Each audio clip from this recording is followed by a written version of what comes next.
Todos sejam bem-vindos à nossa live Empurrão na Resolução do Conselho Monetário Nacional, de número 4966, de 2021, promovida pela Rico Consulting. Contaremos na abertura com o reconhecido economista e professor Roberto Luiz Troster. Teremos o Head de Finanças, Gestão Financeira e Análise de Risco, o professor Amadeu Tobias. Contaremos com o senhor Marcelo Rego, conselheiro fiscal do IBGC e superintendente executivo. Teremos também o senhor Gustavo Araújo, executivo de auditoria e atualmente head de contabilidade. Contaremos na mediação com o professor Ricardo Kovac.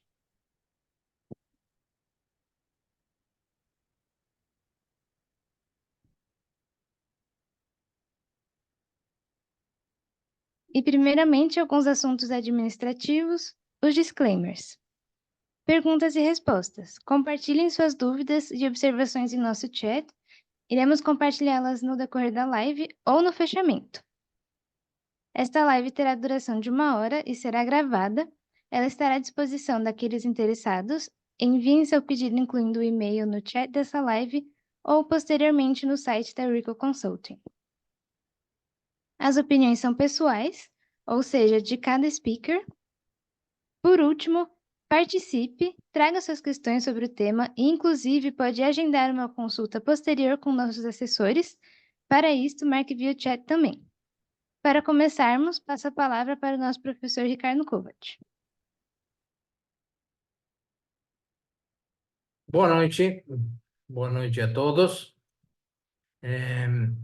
Meu nome é Ricardo Kovac, com longa experiência no setor financeiro, de ratings e crédito, e agradeço pela oportunidade de reunir esse time de feras do sistema financeiro, né, para a gente discutir sobre os desafios, né, da implementação da Resolução 4966 do Conselho Monetário Nacional, à luz, inclusive, das últimas regulamentações e das expectativas dos participantes, né?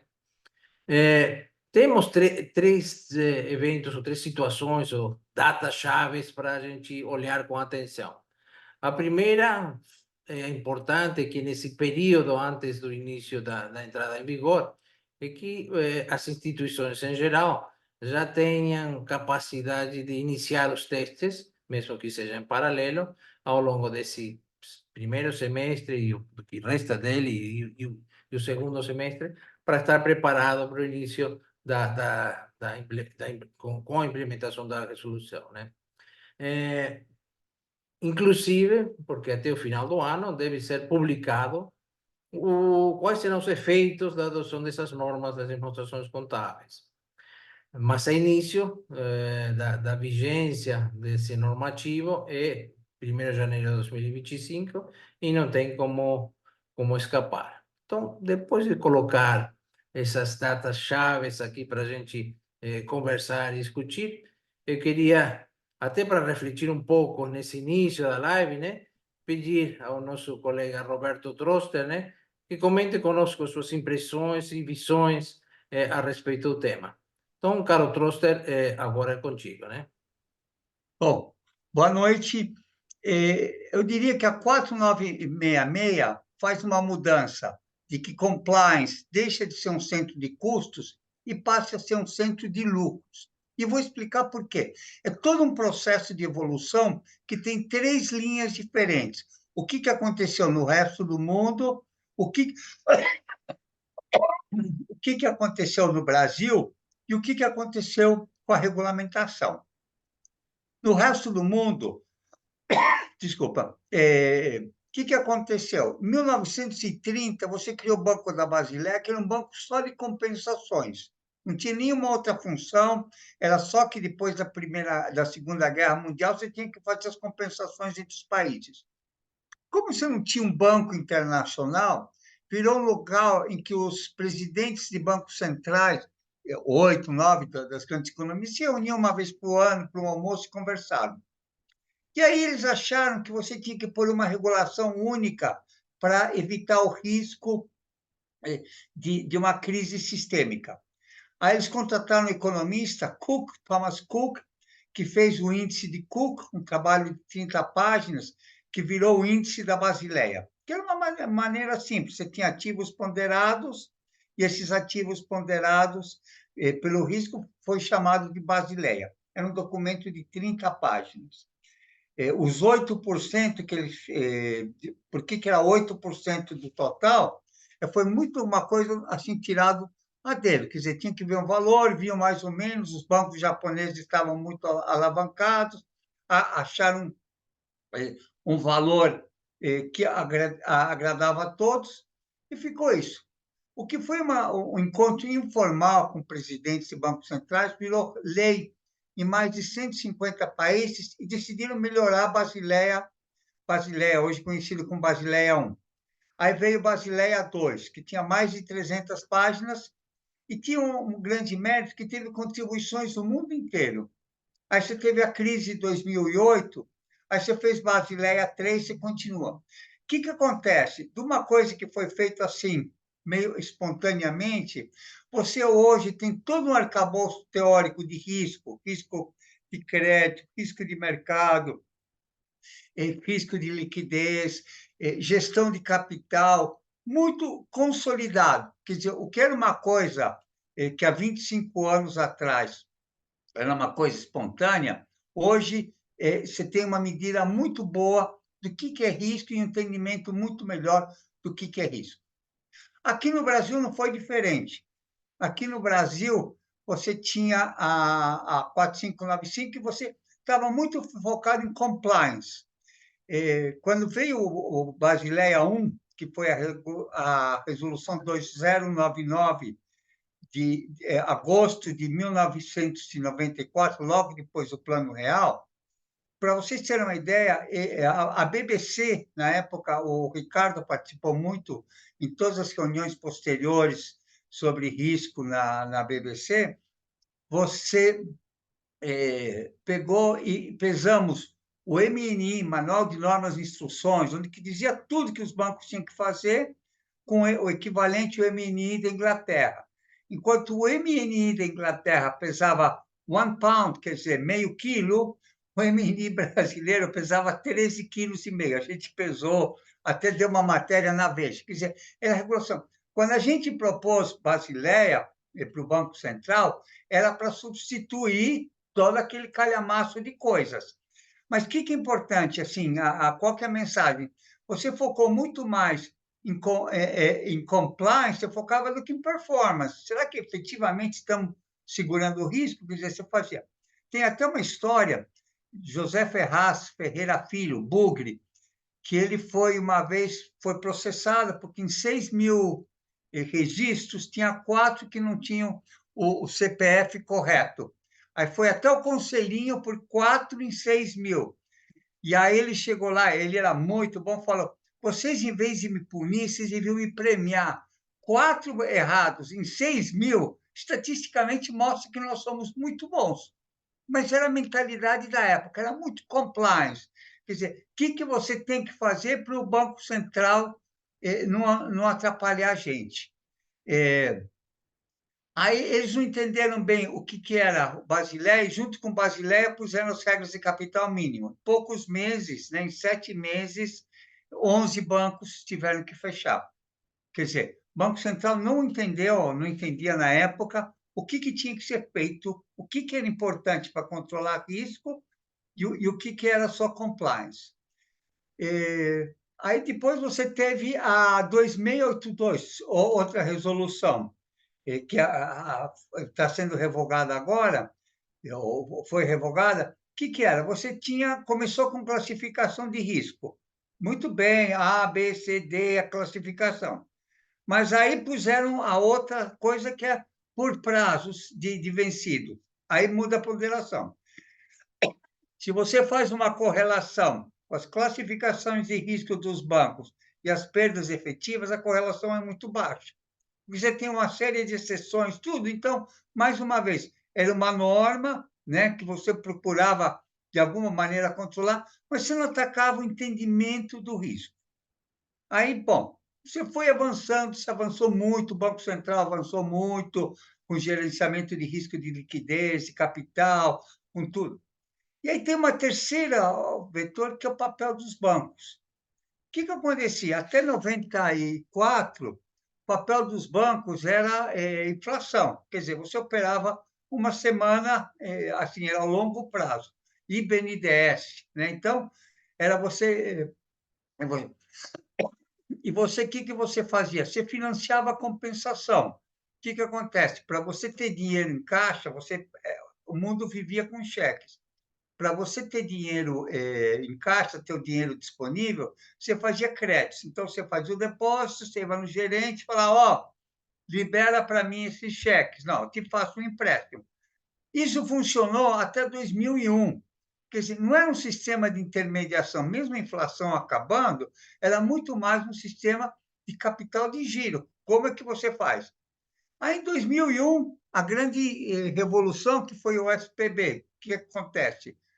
A criação da TED para grandes valores, depois você foi baixando, baixando. E aí, o que você tem agora? Um sistema financeiro que começa a ser sistema financeiro, intermediários que começam a ser intermediários. E aí, como é que casa tudo isso com a 4966? E você começa a juntar toda essa evolução numa gestão de risco mais técnica. E que você começa agora a ver liquidez, capital, crédito, risco operacional, hedges. Você começa realmente a medir bem isso. Quer dizer, deixou de ser uma coisa assim, para dizer assim, no dedão, para você fazer uma gestão mais científica. Como é que você pode encarar 4966? Faz tudo que é preciso, contrata uma consultoria, recomendo do Ricardo, ele fala tudo que é para fazer e você vai ter um centro de custos. Ou contrata essa mesma consultoria do Ricardo e faz que vire um centro de lucro, que você comece a precificar bem crédito, você comece a precificar bem redes, você comece a contabilizar bem tudo. Aí você tem muitos ganhos de arbitragem, você tem que aproveitar. Então, eu acho que, mais do que nada, a 4966 é uma combinação desses três processos. E eu acho que é uma contribuição positiva.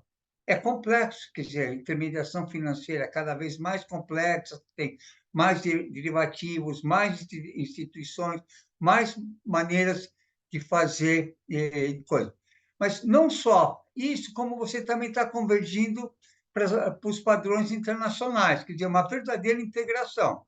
Eu me lembro bancos, o Citi, onde o Ricardo trabalhou, em que você tinha uma contabilidade gerencial, você tinha uma contabilidade tributária, você tinha uma contabilidade para os americanos, né, para a matriz, e você tinha uma contabilidade para publicar. Você está juntando tudo isso, quer dizer, essa junção, todas essas visões diferentes numa só, é uma grande oportunidade para fazer de todas as informações uma gestão melhor do lucro da tua instituição. Ver onde que você tem possibilidades de ganhos e onde que você tem mais risco. É isso. Muito bom, Troster, muito bom, excelente início. Realmente gostei muito de ouvir o dilema, né? Como evoluir e como os desafios que nós temos pela frente, né? Gustavo, eu queria te convidar para dar sequência, né? E nos relatar um pouquinho sobre, trazendo inclusive boa parte do que brilhantemente o Troster nos trouxe, né? Mas aqui de uma forma, num timeline interessante. Gustavo, fica à vontade. Claro, bom, primeiro, boa noite a todos. Queria agradecer aí o convite pela participação. Trazendo um pouco até, né, do que o professor acabou de falar, um pouquinho do contexto, né? Então, como que foi o sistema financeiro nacional, né, versus as práticas contábeis, principalmente aqui associadas às instituições financeiras no Brasil, né? Então, quando a gente fala anteriormente a 1994, né, é um pouco do que o professor comentou agora há pouco, né, o professor Tross. Então, a gente tinha uma economia, né, com um cenário crônico e acentuado inflacionário, né? Então, muita fonte de receita das instituições financeiras era justamente decorrente da inflação, né? Não tinham muita preocupação com competição, com qualidade de serviço, né? E nem mesmo com estrutura de custos, né? A partir do momento que teve a implantação do Plano Real, né, uma estabilização, uma reestruturação da economia, isso propiciou também o mercado como um todo, né, abrir para o comércio exterior, né, começou a ter uma competição maior em todos os setores, né, e aí, em função da abertura da economia, redução de subsídios, e as instituições também começaram a perder uma fonte de renda, né, decorrente aí da inflação que existia até então. E aí, se você olhasse para a contabilidade, né, do que a gente vê hoje em termos de publicação, ela tinha um caráter, né, ela era constituída muito em cima dos princípios fundamentais da contabilidade, né, o princípio da entidade, competência, né, que até hoje permanece, de continuidade, que até hoje permanece, mas era muito em função de registro de valor histórico, regime da prudência, né, então do valor contabilizado, o mercado dos dois o menor. Né, e tinha um caráter muito mais burocrático do que trazer informações relevantes propriamente dito. Né? E aí, a partir do momento que tivemos essa estabilização da economia, né, e a fragilidade das instituições começaram a aparecer, né, instituições que tinham ali suas estruturas de custo muito altas, né, deficiências ali em termos de geração de resultado, começaram a ter uma série de dificuldades. Então, os órgãos governamentais começaram a tomar uma série de medidas para reestruturar e fortalecer o sistema financeiro nacional, né? E socorrer algumas instituições, fortalecer um pouco mais o sistema financeiro, né? Ações para responsabilização civil dos administradores, das auditorias, né? E aí começaram a surgir novas medidas, né, por parte do regulador, com necessidade de monitoramento, né? Seja ele para fins de Basileia, também para fins de ter informações mais qualitativas nos seus balanços, né? E aí a gente começa a olhar num período aí no decorrer da história, a gente vê, né, uma consolidação do mercado, então muitas instituições financeiras foram desaparecendo, aproximadamente 24% até 1998 das instituições, elas desapareceram ou por cancelamento, ou transferência de controle, incorporação, liquidação, e teve também muita privatização durante esse período, né? E aí a gente começa a ver também no mercado financeiro um movimento são bancos brasileiros, né, indo para o exterior. Então você começa a ver bancos, né, com unidades no Japão, né, unidades aqui na Argentina, começando a expandir, e instituições financeiras, né, começando a ter capital estrangeiro aqui dentro, né? Então veio o Citibank, veio uma série de outras instituições para cá também operar, e aí com uma visão um pouco distinta, né, do que a gente tem da nossa contabilidade versus o que é utilizado lá fora. E isso também associado a uma série de necessidades. Então, a partir do momento que o mercado começa a crescer, consolidar, a gente começa a ter também necessidade de captações, necessidade de reportes, né, em outros mercados, e isso faz com que ter uma divergência, né, de critérios contábeis tenha uma dificuldade maior dos diversos stakeholders entender e fazer comparativo desses números. Então, com essa nova, vamos dizer assim, desse novo contexto, desse novo cenário, então começou uma tendência aí de harmonização de critérios, né, tanto não só instituições financeiras, mas do mercado como um todo, em relação aos princípios internacionais de contabilidade. Né, o Banco Central já começou a se antecipar, né, em algumas coisas. Então, em 2001, ele soltou uma circular do Banco Central, que é a 3068, falando dos registros, né, critério para registro e avaliação de títulos e valores mobiliários, onde você já começava a descolar um pouquinho dos princípios fundamentais de contabilidade, aonde, de acordo com a intenção que você tinha dos seus títulos e valores mobiliários, você mensurava esses papéis de uma forma, né? Então, ou a valor de mercado, ou pela que a gente chama de curva, né, que seria um custo amortizado hoje na 4966, né?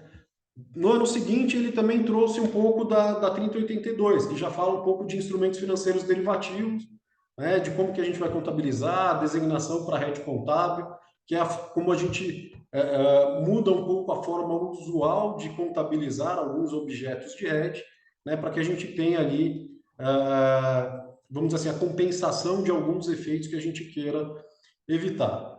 Né? E com o passar do tempo, ele foi adotando mais algumas medidas. Né? Então, quando a gente fala em operações de crédito, sempre foi contabilização pelo custo amortizado, né? Então, eu tinha a minha operação, ia contabilizando ela, apropriando os juros, né, pelos juros contratados, e muitas instituições tinham dentro do seu modelo de mercado, né, até para conseguir funding para continuar operando, a venda dessas operações ou para FDICs ou para outras instituições, né, e acabava muitas vezes fazendo essas sessões, mas com coobrigação, ou seja, tendo a retenção ali dos riscos, né, daquela operação cedida, porém não reconhecia isso no seu balanço e tinha ali inflando ali os seus resultados, né, com receitas que até então não estavam devidamente realizadas em função das coobrigações dos riscos ainda pertinentes a essa sessão.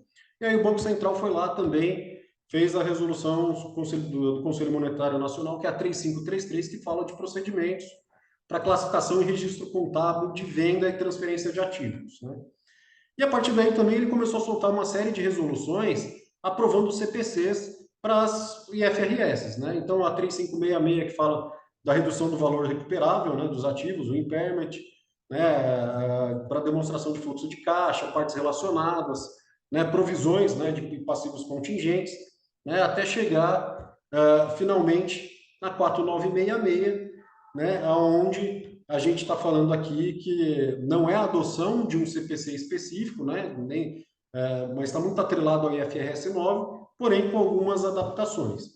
E aí a gente passa a ver um movimento na contabilidade que deixa de ser muito mais algo cartesiano, né, vou seguir um princípio, vou debitar e creditar determinadas contas, passando por uma contabilidade que passou a ter um aspecto muito mais julgamental, né, e requerendo a responsabilidade maior do contador e também com maior nível de formalização e fundamentação das práticas que estão sendo adotadas, né?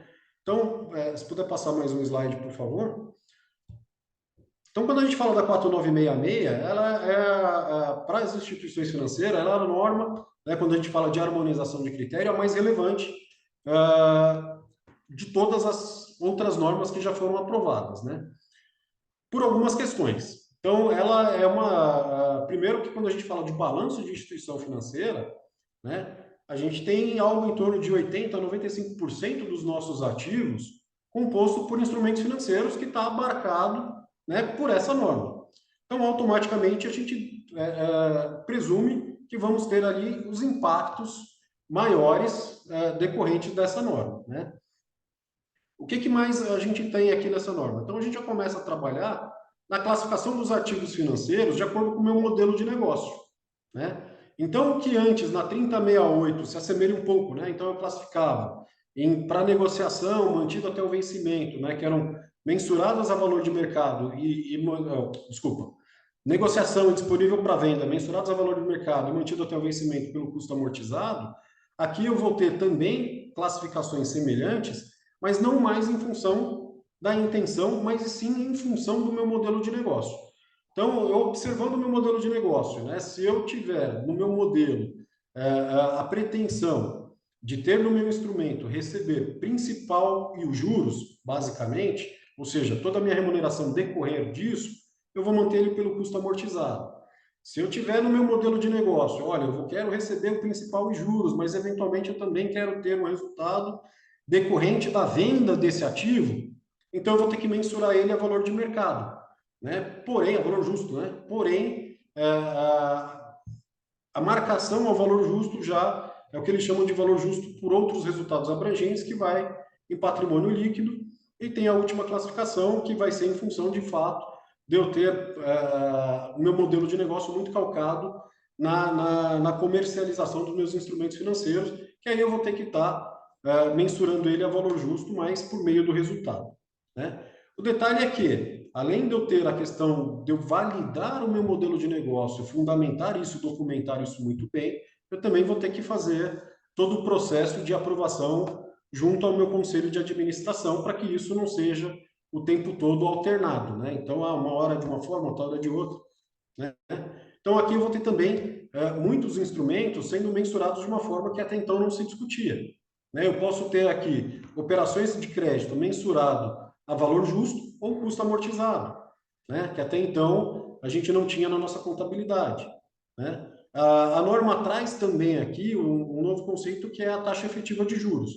né? Então, independente da classificação, o meu accrual, a minha apropriação, eu vou ter que considerar aqui todos os meus custos e receitas de originação na operação para que eu faça a apropriação dentro do meu accrual, né? Dentro do resultado da operação, independente de eu marcar ou não a valor justo, né? E aí eu ter de fato aqui qual seria a minha taxa efetiva de juros. A gente ainda vai ter a norma aqui, a 4966, então pela complexidade veio a 5.100, resolução 5.100, que facilitou um pouquinho, trouxe uma metodologia diferenciada, né? E um pouco a questão de materialidade, mas isso é um pouco mais de detalhe. E aí a gente fala também de perda esperada, então a 2682 ela traz muito o conceito de perda incorrida, então tudo que eu fui tendo de materialização de perda em função de atraso era contabilizado, mas aqui não, eu já vou ter que partir de um novo conceito, que é olhar a minha operação, o meu instrumento financeiro, em função da probabilidade de eu ter uma perda, já desde do momento em que eu tenho essa operação, né, o reconhecimento inicial dela. Traz também aqui conceito de renegociação e reestruturação, né? Então tem diferença entre esses dois conceitos, né? A renegociação basicamente é eu mudar um pouquinho o que foi contratado em termos de prazo, ao passo que a reestruturação eu tenho que fazer algumas concessões à contraparte, justamente em função da deterioração do risco de crédito da minha contraparte, que eu não faria numa situação normal. Então eu vou ter que tratar isso de uma forma diferente. O stop accrual, né? Então, como que a gente vai classificar e o que eu vou considerar como critério para classificar meus instrumentos financeiros como ativo problemático? Né? A norma traz um critério objetivo, que é o vencido acima de 90 dias, né? Ou a empresa entrar em situação de falência, mas eu posso ter outros critérios também que possam caracterizar aqui um ativo problemático, né? Além de aspectos relacionados também, não só a instrumentos financeiros, mas também instrumentos patrimoniais, né? Como que eu vou mensurar eles, né? Dentro do nosso balanço. E o Hedge Accounting, que já tinha ali na 382, mas aqui ele traz também algumas considerações adicionais, porém, um período de implementação a partir de 1º de janeiro de 2027. E tudo isso está associado também, apesar de eu estar falando aqui muito de instrumento financeiro, instrumentos financeiros, ele está muito associado também, junto com a Receita Federal, à Lei 14.467, né, que trata aqui de ativos fiscais diferidos. Então, as instituições financeiras têm muito crédito tributário decorrente justamente de provisões, né? Então, o que a gente chama de PDD constitui boa parte dos créditos tributários das instituições financeiras. Então, tem aqui também uma equalização do que tem a minha norma contábil da minha norma fiscal, para que eu tenha simultaneamente o mesmo período de reconhecimento dessa perda, para que ela seja contábil e fiscalmente reconhecida no mesmo momento, que também vão ter alguns impactos, né? Bem como a alteração do plano de contas para comportar essa série nova de eventos, né? E novas requisições de divulgação. Então, a partir do momento que eu vou ter diversas instituições com modelos de negócios distintos e novas classificações, eu também vou ter que dar muito mais transparência, né, dessas minhas políticas práticas e de como eu estou adotando isso, né, dentro das minhas divulgações e evidenciações de tudo isso, para que o leitor, né, o stakeholder, tenha compreensão de tudo isso. Tá?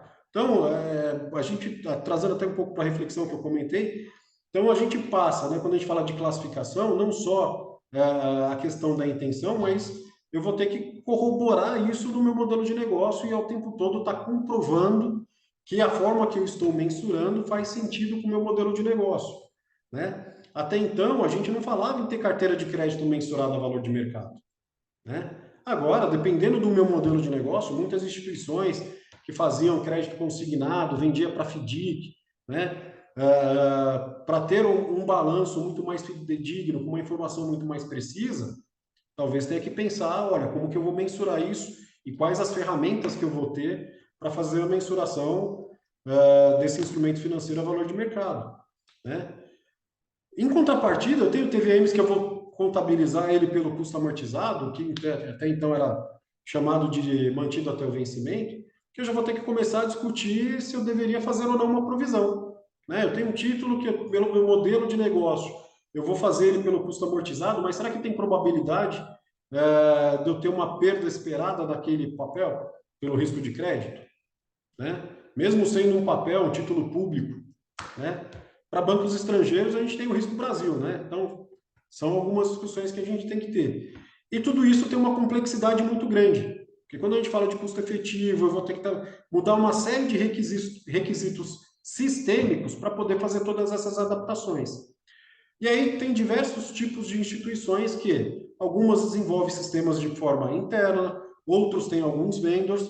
E aí a pergunta que eu faço para todos, né, que estão aqui participando é: como é que estão os seus vendors, né? Eles também se prepararam para isso, para atender, né, toda essa nova regulamentação que vai exigir uma série de mudanças e muitas vezes transição de modelos de classificação, algo que até então é mensurado a valor justo, mudou o meu modelo de negócio, eu vou ter que mensurá-lo pelo custo amortizado.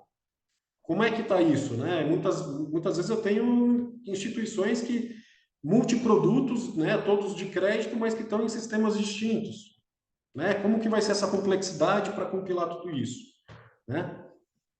E mais do que isso, eu acho que a 4966, muito alinhado ao que o professor Roberto falou, traz aqui uma série de ferramentas para a gente, muito voltados também para a gente utilizar como ferramenta de gestão. Então, a partir do momento que eu trago para a contabilidade informações, né, que trazem aqui de uma forma mais fidedigna o meu modelo de negócio, né, eu tenho uma riqueza de informação muito grande para eu também trabalhar na minha gestão. Então, quando eu começo a entender, né, o meu modelo para fazer a avaliação de perda esperada, né, entender como que está a minha carteira, a minha matriz de migração, eu posso aplicar isso também na precificação das minhas operações, né?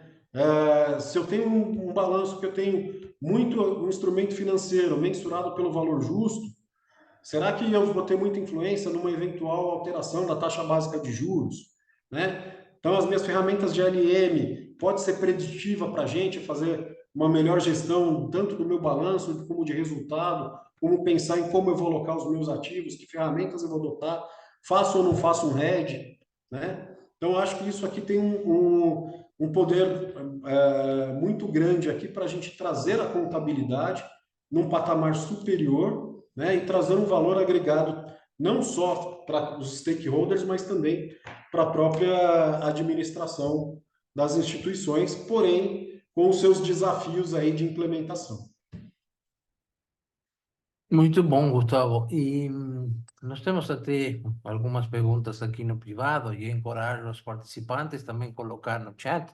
Mas uma pergunta que eu ia deixar para o final, mas já que estamos contigo e estamos falando precisamente dessa questão dos vendors, né?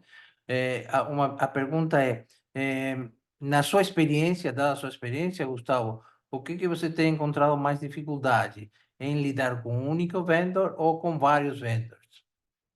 Você quer responder, por favor? Olha, aqui hoje a gente trabalha com um único vendor e a gente tem uma concentração de risco muito grande, né? Ou ele me atende substancialmente muita coisa, ou, né, pode ser que ele também me deixe na mão por completo, né?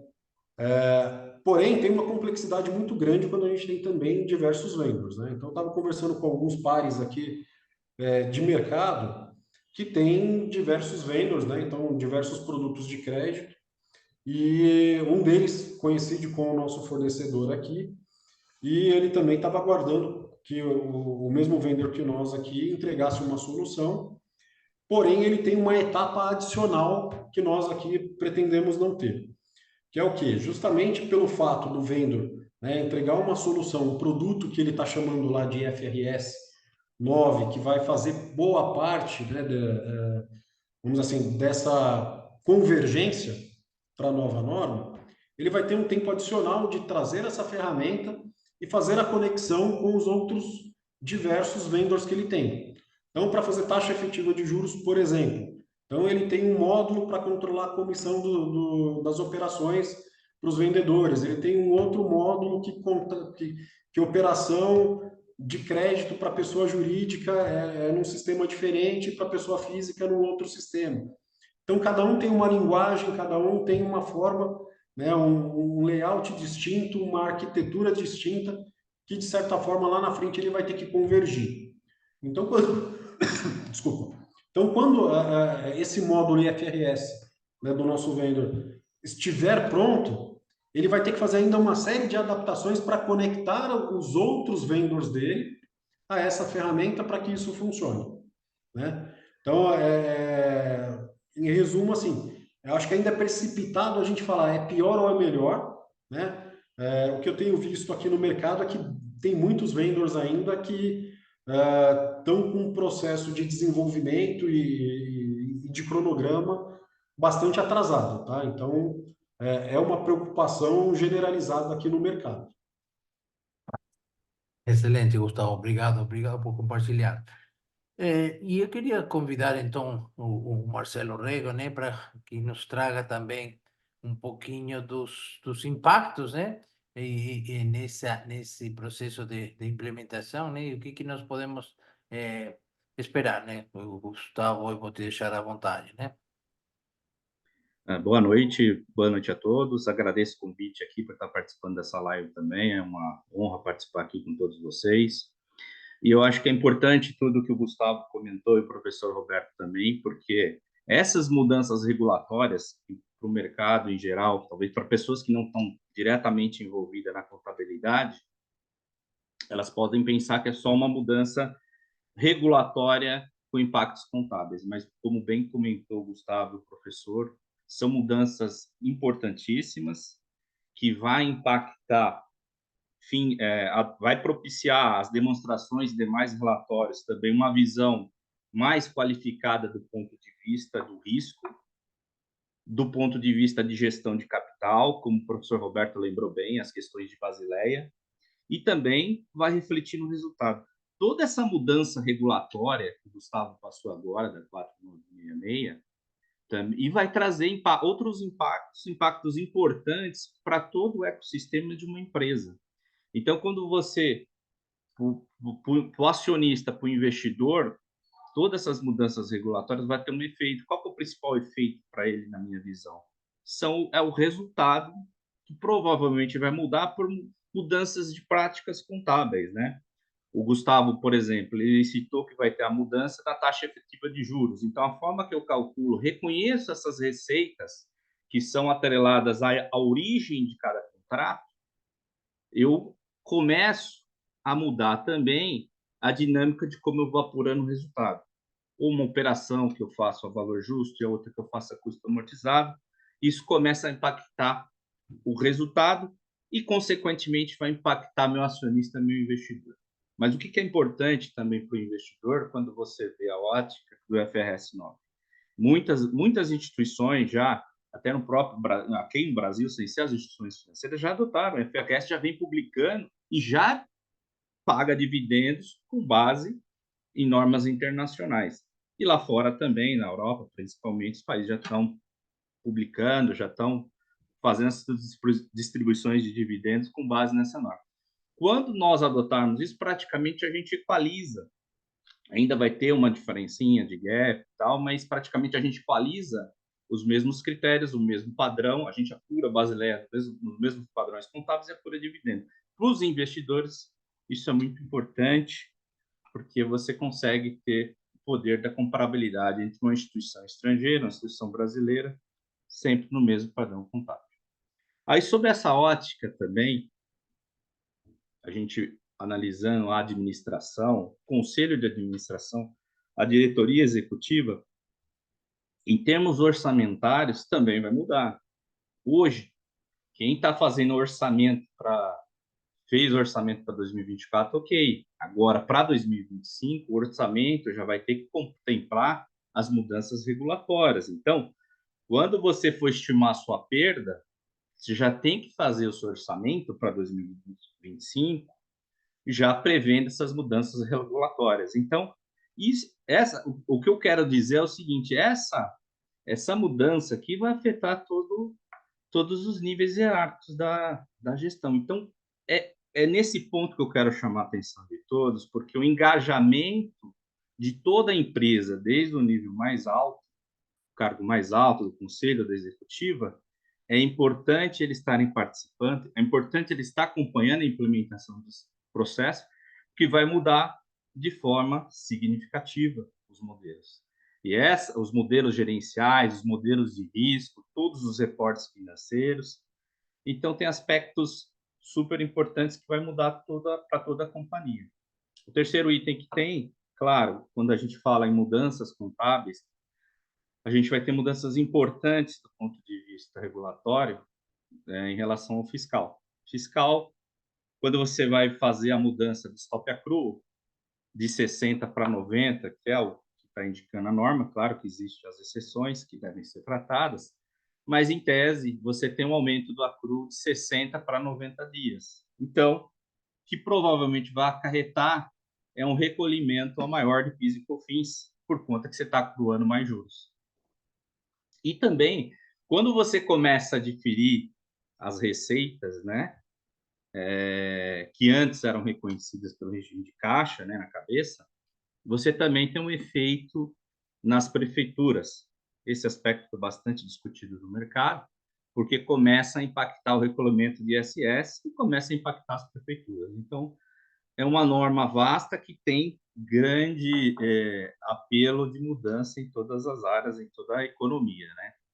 E, por fim, aqui, outro pacto importante são os documentos regulatórios, como você vai estar mudando o COSIF, vai estar mudando as formas de contabilização dos instrumentos financeiros, você precisa também adequar todos os documentos regulatórios, 4010, 4020, 4060, quem é da área conhece bem, e tem os documentos também de Basileia, da LO, que vão ser todos afetados. Então, você tem uma gama muito grande de mudança regulatória em documentos regulatórios.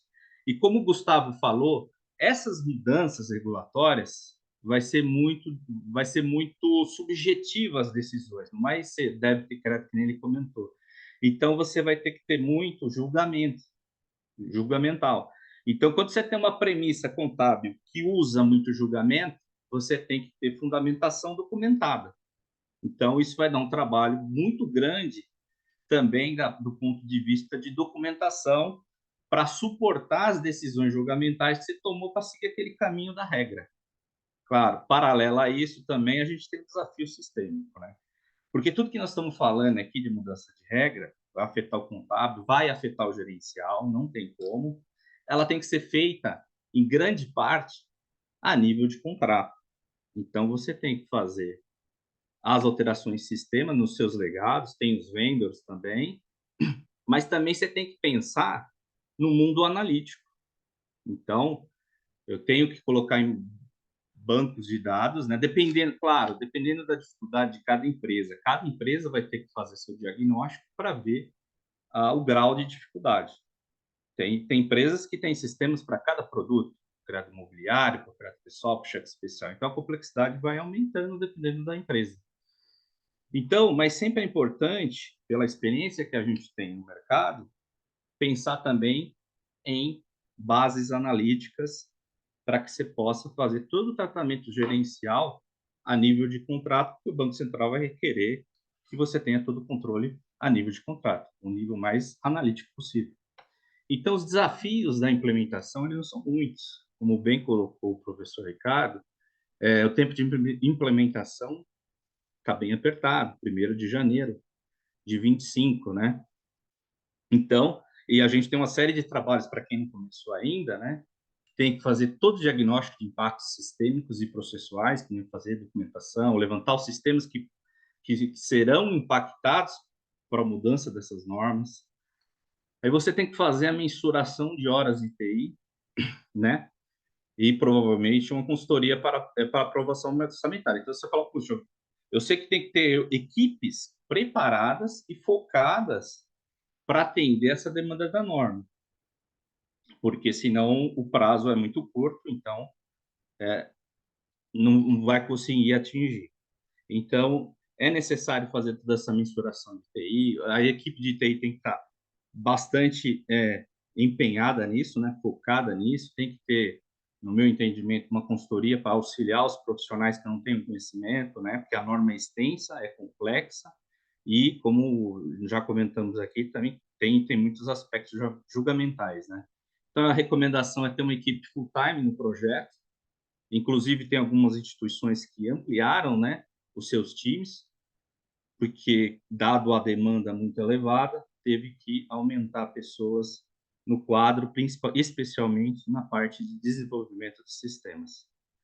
E o que é importante, é primordial, é a gente criar uma governança do projeto, né? Você criando uma governança e engajando toda a diretoria executiva, fazendo reportes, criando, olha, o owner do projeto, os gestores do projeto, a consultoria que vai dar suporte para fazer todo o acompanhamento e passando os reportes para os executivos, para que eles possam tomar as decisões quando necessárias, isso é fundamental para que o projeto deslanche, né?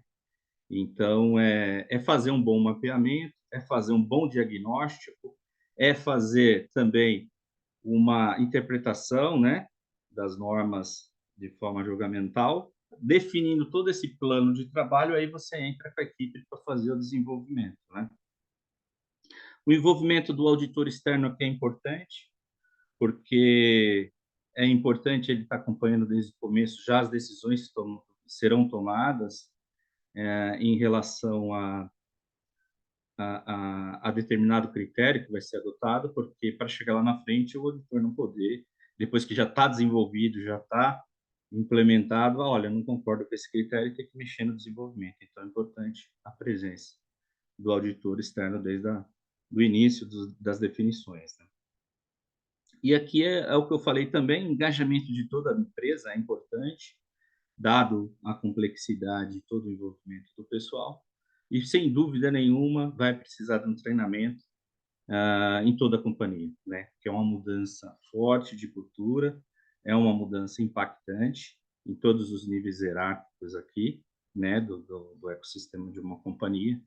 E a gente precisa o assunto é bem complexo, então precisa de treinamentos constantes com toda a equipe, com todo o quadro envolvido nesses aspectos de mudança regulatória, de negócio, de gerencial, todo mundo vai precisar entender no detalhe que vai ser o dia a dia, a partir de então da implementação.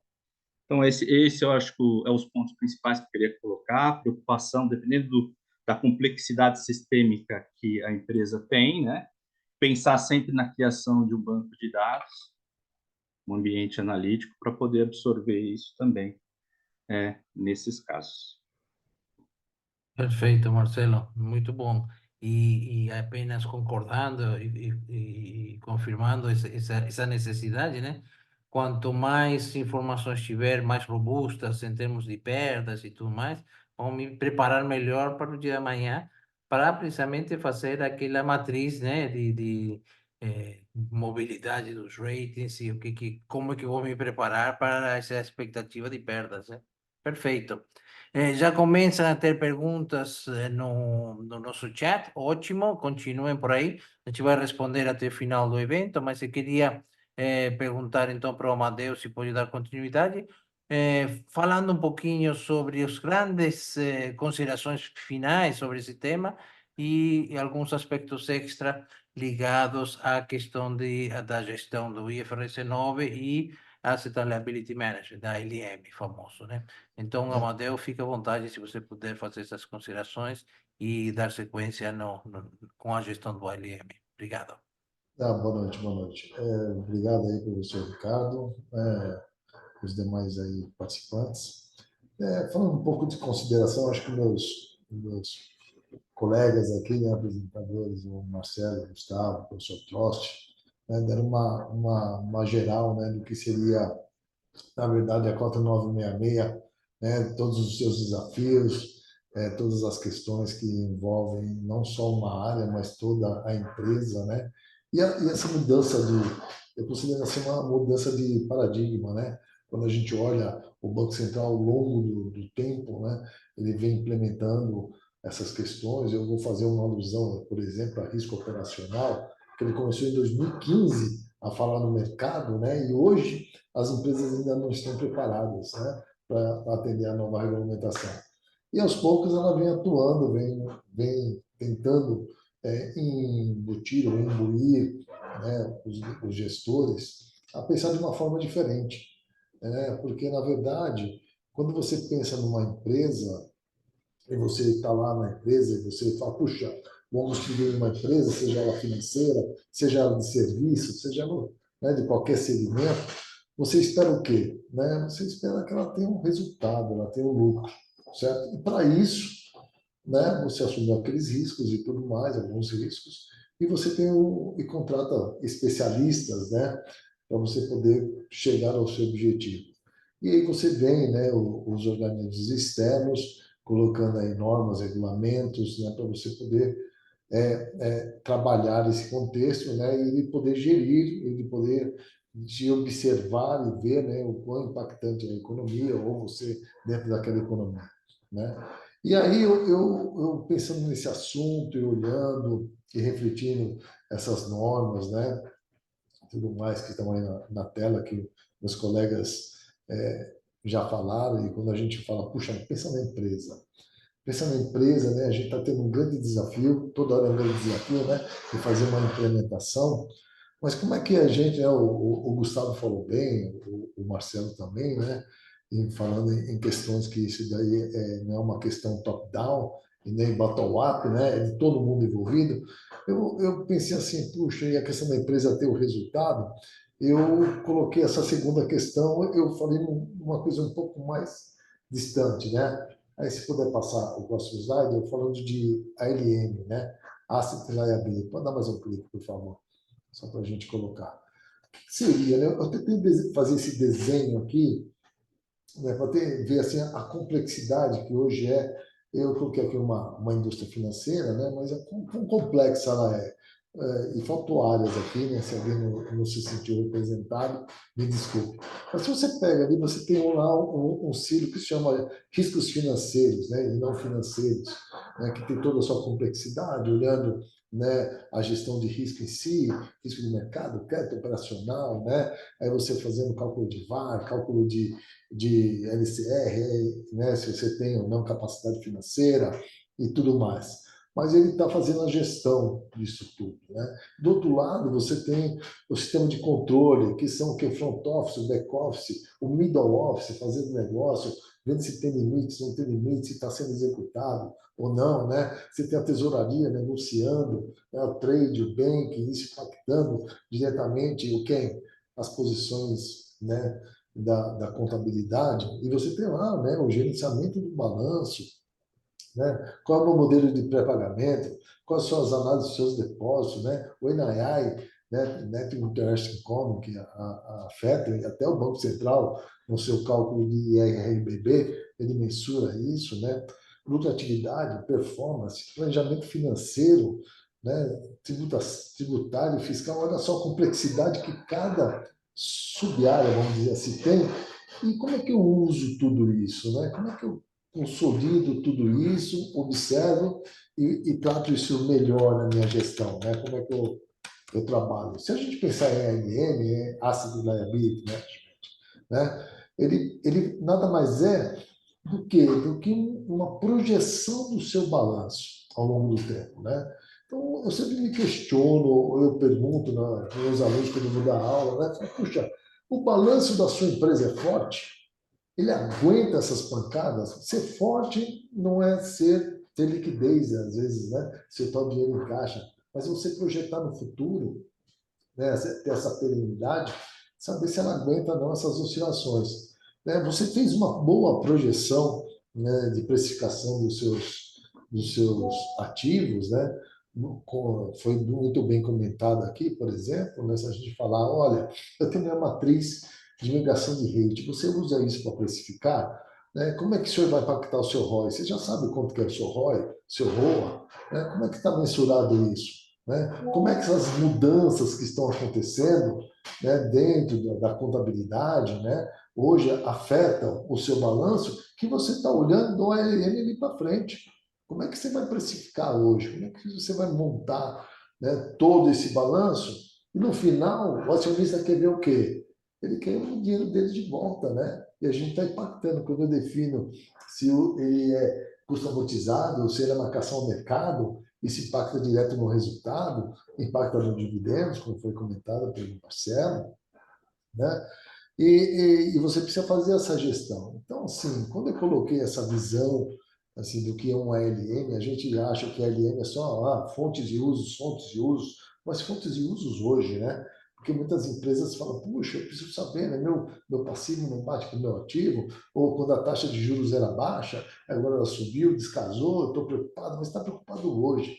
A gente tem que estar preocupado com amanhã, né? Porque o que você fizer hoje dentro da sua empresa, ela vai refletir somente o ano que vem. E assim vai, né? Você não consegue fazer algo hoje, né? A sua empresa é um grande transatlântico, você está mudando, né? Está olhando, mas ela vai mudar lá na frente. Então você precisa ter instrumentos, né? E precisa ter essa percepção do que você está fazendo hoje, olhando o mercado, olhando essas nuances, as características da sua própria empresa, né? Para poder você mensurar esse seu balanço futuro, que nada mais é que o ALM. Então, quando eu pego aqui essa questão de divisão, eu coloquei alguns itens, né? Por exemplo, melhor avaliação dos riscos financeiros. Bom, se eu tenho uma nova abordagem para classificação e mensuração dos instrumentos, então eu estou levando em consideração os modelos de negócio, concorda? Então, as características contratuais e fluxos de caixas contratuais. Isso, se eu coloco isso dentro da minha projeção da minha carteira, vai afetar efetivamente o meu resultado, certo? Então, ele vai direto ao encontro, né, do que é LM, o IFRS 9 com a LM. Uma provisão, como está, provisão antecipada para perdas de crédito. Puxa, então lá, eu empresto porque eu quero receber aquela taxa de juros. Então, eu espero receber aquilo, né? Só que você tem uma questão hoje, né? Você tem uma PDD. Então, você não vai receber 100% daquilo que você esperava. Então, como é que você precificou corretamente, né? Se você não conhece o seu cliente, não conhece o seu negócio, não sabe aonde você está inserido, em que segmento, né? Então, fazer essa questão dessa matriz de migração para poder fazer até uma mensuração de PD, né? Considerando lá as garantias, né? E efetiva taxa quando você realmente perder a operação, é importante, impacta diretamente no seu resultado, né?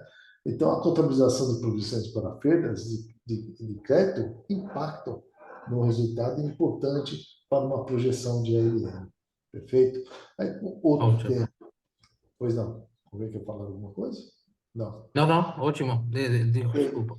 Avaliação mais transparente dos instrumentos financeiros. Então, ele vai fazer uma avaliação transparente, levando em consideração uma ampla gama de informações, incluindo expectativas futuros de fluxos de caixa, que você está projetando. Então, você não faz uma operação hoje para morrer amanhã, né? Se você faz varejão é 60 meses, né? Sua carteira é 60, 50, né, meses, né? Tem uma duration média aí de 2 anos e meio.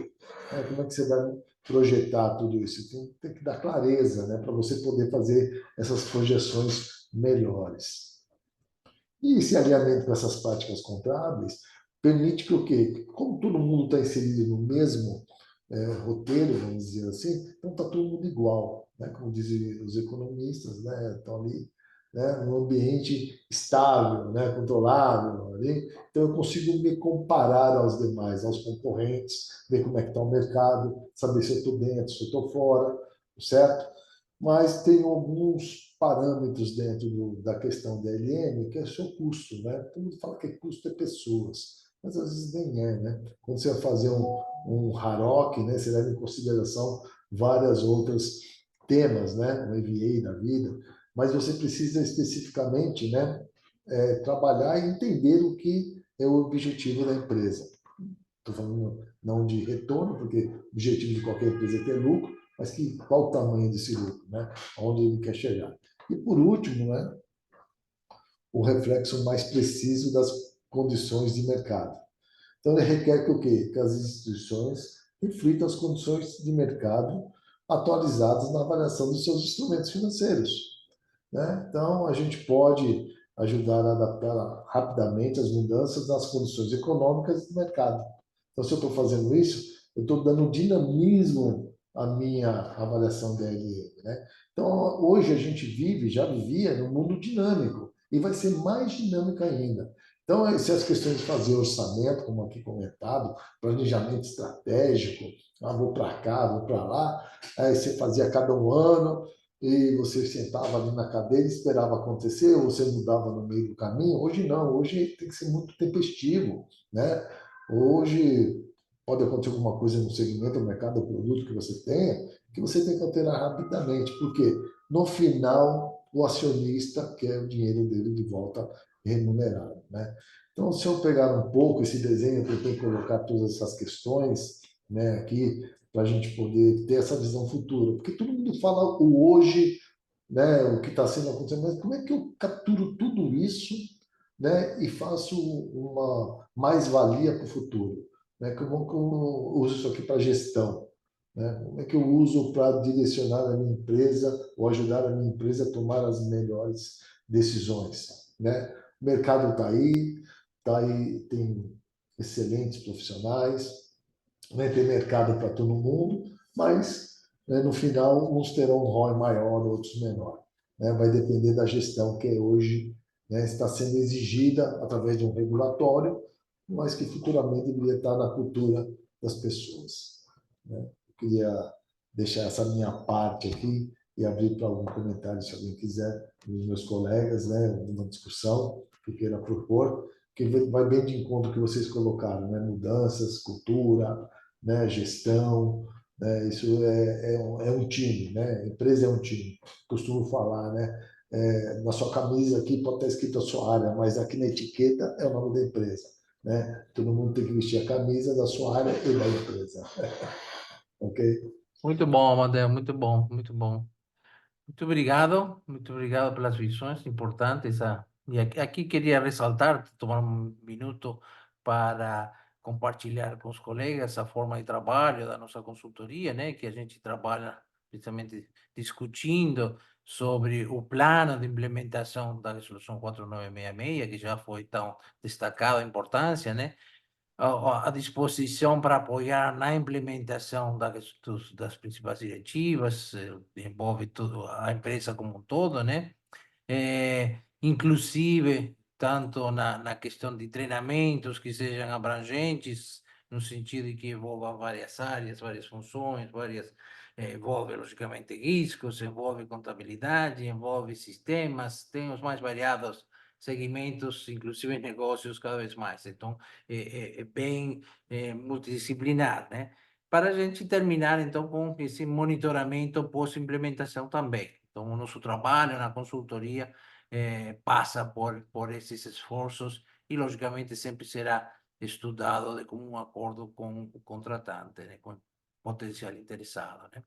Então, o ideal é que essas empresas finalizem os planos e análises nesse primeiro semestre, para que no segundo semestre possa ser feita a implementação efetivamente, né? Já com orçamento determinado, né? E que rapidamente rode os testes e possa cumprir com o prazo requerido com tranquilidade, já iniciando então em 2025, dentro da ordenação necessária, né? Eu queria aproveitar então aqui para, antes do encerramento final, responder algumas das perguntas. Temos várias no privado, mas tem uma aqui especialmente interessante que fala precisamente do Edison, né? Que fala sobre o ativo, né? Se no artigo 4, o artigo somente pode deixar de ser caracterizado como ativo financeiro com problema de recuperação de crédito, conforme os critérios preestablecidos na resolução. A norma não cita o prazo, é verdade. E, nesse sentido, qual seria o prazo ou período ideal a ser utilizado no modelo para considerar esse ativo como, de fato, curado, né? E aí queria pedir tanto para o Gustavo, o Marcelo, também quem quiser poder responder e complemento para o fechamento final. Obrigado. Gustavo. Bom, vamos lá. De uma forma geral, a norma ela não estabelece porque justamente ela fala o seguinte, né?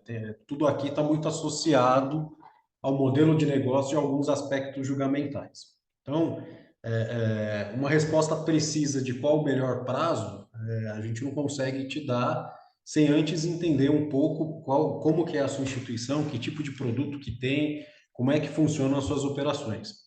Por quê? Temos instituições financeiras que trabalham muito com crédito massificado, né? Operação de capital de giro, crédito consignado, operações de mais curto prazo, aonde muitas vezes um prazo de 12 meses pode sim ser uma boa métrica, porém a gente tem instituições que trabalham com operações mais do segmento corporate, com projetos, né? Operações de empréstimos e repasses com BNDES, que são operações com um prazo muito maior e às vezes com amortizações até semestrais, né? Operações que têm 10 anos de duração com amortização semestral. E aí, numa operação com essas características, por exemplo, a gente discutir 12 meses, ela não vai ser a melhor métrica para a gente avaliar se esse ativo deixou ou não de ser um ativo problemático, e sim fazer uma análise com outros fatores, né, como a análise propriamente dita da capacidade financeira, geração de fluxo de caixa, e aí fazer um comparativo, né, do qual a situação do risco de crédito daquela empresa atualmente versus o que ela tinha quando da concessão, né? Então, quando eu falei lá atrás, né, no começo da apresentação, que a contabilidade vai envolver agora aspectos mais julgamentais, mais fundamentados e mais documentados, vai envolver muito em função disso também. A gente precisa entender qual é o modelo, né, de negócio que você tem, qual tipo de operação que você tem, né, de acordo com base estatística, a matriz de migração pode te dar um elemento suficiente para falar, olha, a maturidade aqui é com base em tanto tempo, ou se for uma operação mais individualizada, no segmento corporate e tudo mais, aí uma avaliação mais individualizada seria talvez uma alternativa melhor. Gustavo, se eu puder te ajudar aqui nesse processo, mas assim, eu acho que você falou tudo, né? Quando você falou a gente fala matriz de imigração, as pessoas falam, puxa, vou fazer matriz de imigração de quanto tempo, né? Então, antes de eu entrar na matriz de imigração, eu comentei que a gente precisa conhecer bem os nossos clientes, quem é o nosso público? É corporate, é middle, né? É varejo? Qual é o prazo da minha operação? E a gente começar a segmentar a minha matriz de imigração para saber exatamente, né? Default em 1 ano, default em 5, como você falou em projetos, né? Projetos tem de 5, 10 anos, né? Conheço projetos de 15 anos, né? Como é que são esses segmentos para poder estabelecer, né, estatisticamente, né, qual é o melhor momento de prazo, né, que eu devo definir. Se eu não conhecer meu cliente, não conhecer o segmento que eu quero atuar, né, fica difícil, né, estabelecer 30 meses, um ano, não sei, né? Mas acho que nesse caminho mesmo, né? A gente primeiro conhecer quem é a nossa base, depois fazer a projeção, né? Sem dúvida. E só para complementar também, pessoal, assim, indo para o lado do varejo, que é o crédito massificado, que o Gustavo falou, é importante, é uma sugestão também, se você conseguir dividir pelas carteiras, especialmente as carteiras que têm garantia, e aí você faz uma análise com base no passado, como é que veio o comportamento, né? Aí você consegue avaliar carteira por carteira, por tipo de garantia. Eu acho que é razoável pensar em 12 meses para esse tipo de crédito, que nem o Gustavo comentou. Claro, evidentemente, hoje já existe para as grandes corporações, né, uma estrutura de governança dentro das empresas para aprovação, liberação do crédito e avaliação do risco de crédito de cada companhia, né, de grande companhia, porque elas são analisadas individualmente, dada a relevância para efeitos de capital, de resultado e etc. Então, é provável que se estabeleça uma governança e que, para essas grandes corporações, você vai ter que avaliar, como você falou, tem cada operação, uma operação, ela é feita de uma forma. E é importante mencionar também que, às vezes, um ativo problemático, ele só não vem do vencimento de 90 dias, ele vem de uma recuperação judicial. E, nesses casos de uma recuperação judicial, a complexidade para tirar ele do ativo problemático, ele aumenta. Então, você tem que ter uma documentação robusta, o cara saiu da recuperação judicial, tem capacidade financeira, pagou de tantas parcelas, está em dia, e também você tem que olhar um pouco do mercado, como esse cara está no mercado, se ele está pagando os outros players também, porque provavelmente grandes corporações têm empréstimo em várias instituições. Muito bom, colegas, amigos da casa, clientes da Rico Consulting. Queria agradecer ao professor Troster, e aqui por ordem alfabética, então vamos lá, Amadeu, o Gustavo, o Marcelo, o Troster mesmo, e mesmo foi um prazer estar com todos vocês. É bem interessante podermos discutir e compartilhar ideias e desafios importantes, e estamos aqui para apoiar as diferentes entidades nesse esforço, agradecer e cumprimentar, e aqueles que eventualmente a gente se encontra em breve, ou um próximo evento também da nossa autoria. Esperamos, então, poder ter atendido as expectativas e estamos prontos para um próximo desafio, que realmente é muito, muito importante poder estar preparado. Estamos aqui, obrigado a todos e encerramos por aqui. Obrigado, boa noite. Boa noite, pessoal. Boa noite, um abraço. Boa noite.